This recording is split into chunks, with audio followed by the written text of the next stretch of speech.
Shayla, Michael, Community Skis. For those who don't know, when you watch the video, you can always reach us at communityskis.com. So Shayla, we're designing a set of skis.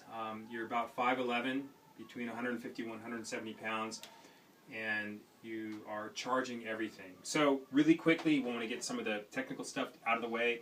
How fast you ski, charging everything, and how much you weigh really determines how much force you're putting on that ski. So right there, we start to dictate the overall stiffness of the ski based on your weight and the force, and also the flex pattern. The flex pattern has more to do with the type of ski.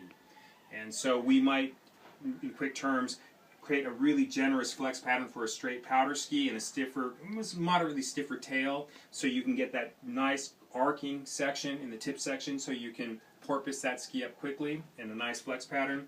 So just to make it clear, or kind of bring it to kind of a straight point, how fast you ski, how much you weigh, has a lot to do with the flex pattern and overall stiffness that we create.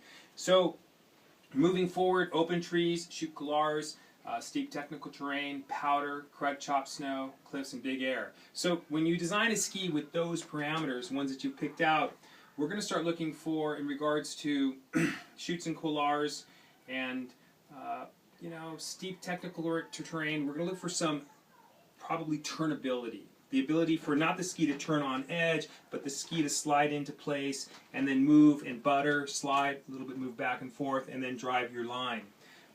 The big air, we're going to look at, you've got a lot of speed coming off the rear end, you launching coming down, so we're going to look for a stable ski.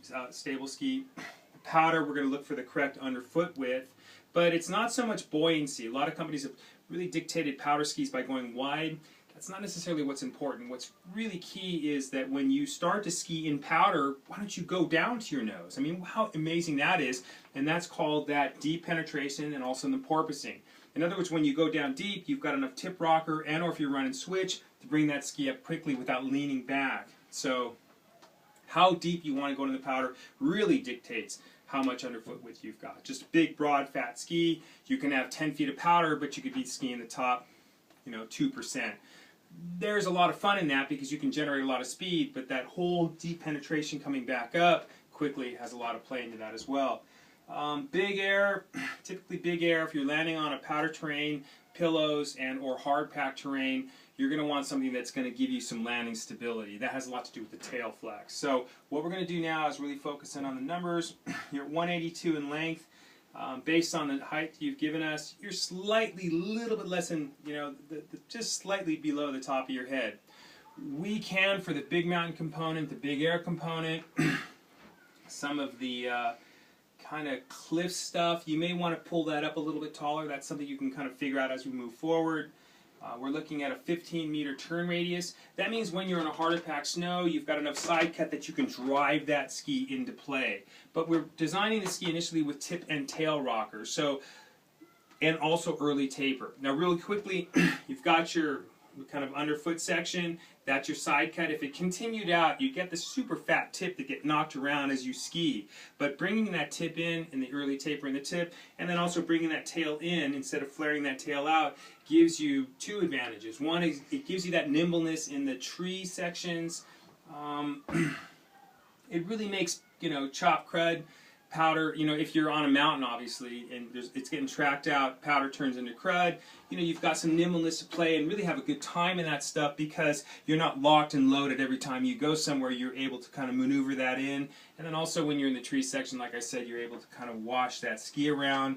But probably, we're speccing that ski. Let's see, the length of rocker could be kind of a key point. We're not giving you too much. We're giving you 15 centimeters in the tip and slightly less in the tail. You can generalize that. You can kind of blow that out for more powder-specific, big mountain, deep drops, or you can shorten that up if you're going to be more on hard-packed terrain. So hopefully that makes some sense. It's really just a starting point, the way you filled out the form. Any changes you'd like to make or entertain, say, hey, I'm thinking about, obviously when we send you this, we're going to give you the next kind of round of questions and also boxes to explain what you'd like the ski to do more specifically, and we'll adjust accordingly, do another video, and just keep moving forward till you just get the ski you are falling in love with. Thanks.